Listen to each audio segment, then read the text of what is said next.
Welcome to Rex institute Bhopal. Schematic देखकर ये कैसे पता चले कि किस जनरेशन का ये स्केमेटिक है, किस जनरेशन का सीपीयू है, तो वो चीज़ मैं बताने जा रहा हूँ। ध्यान से देखिएगा कैसे देखते हैं। अब यहाँ पर देखिए, आप यहाँ पे लिखा हुआ है सैंडी ब्रिज, ठीक है।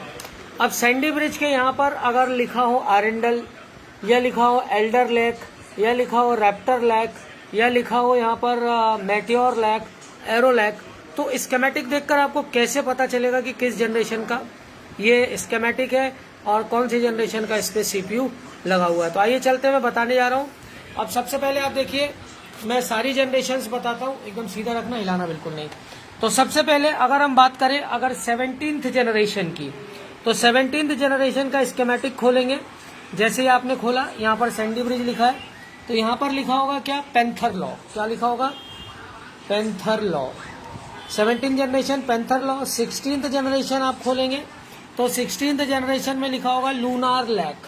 क्या लिखा होगा, लूनार लैक। अगर आप इसमें 17 के बाद आएगा 15th जनरेशन। 15th जनरेशन का आप देखेंगे तो 15th जनरेशन में लिखा होगा एरो लैक।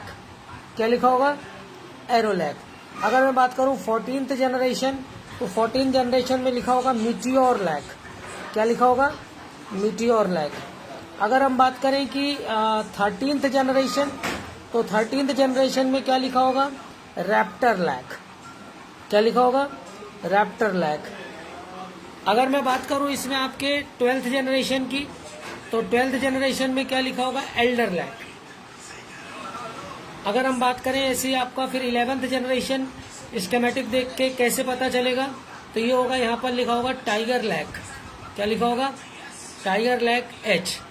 अगर मैं 10th जनरेशन की बात करूं, तो 10th जनरेशन में क्या लिखा होगा, कोमेट लैक। क्या लिखा होगा, कोमेट लैक।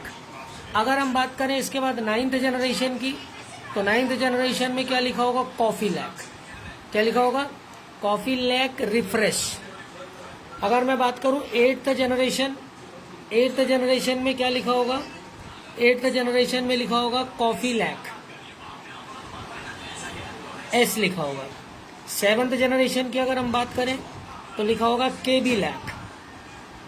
इसके अलावा 6th जनरेशन की अगर हम बात करें तो 6th जनरेशन में लिखा होगा स्काई लैक।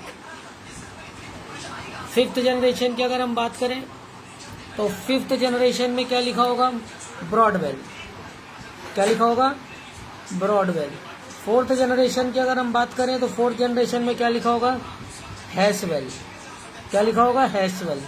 अगर हम 3rd जनरेशन की बात करें तो क्या लिखा होगा, IVY ब्रिज। 2nd जनरेशन में क्या लिखा होगा, ये लिखा होगा सैंडी ब्रिज। और अगर 1st जनरेशन की बात करूं तो 1st जनरेशन में लिखा होगा आरेंडल। क्या लिखा होगा, आरेंडल। तो ये आपको इतनी चीज़ें यहाँ पर देखनी आनी चाहिए कि यहाँ पर जैसे सीपीयू सैंडी ब्रिज है, तो कौन सा स्कीमेटिक, कौन सा सीपीयू, कौन सी जनरेशन है। अब मैं थोड़ा सा और पीछे चलता हूँ, डेल बॉस्ट्रो 1320। अब इस पर अगर हम देखें तो क्या लिखा है वो मैं आपको दिखाने की कोशिश करता हूँ। देखिए यहाँ पर लिखा है पेनरियन 4MB इंटेल 478 सीपीयू। तो ये आपका कोर सीपीयू देखिए दिखा रहा है, सीपीयू कोई कोर वोल्टेज है इसमें, तो ये 478 P4 सीरीज का सीपीयू हम मान के चलते हैं।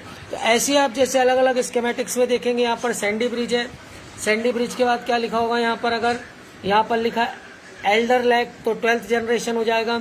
ऐसे स्काई लैक लिखा हुआ है तो आपका 6th जनरेशन हो जाएगा। पैंथर लॉ लिखा हुआ है तो 17th जनरेशन हो जाएगा। 1st जनरेशन में एरेंडल लिखा होता है।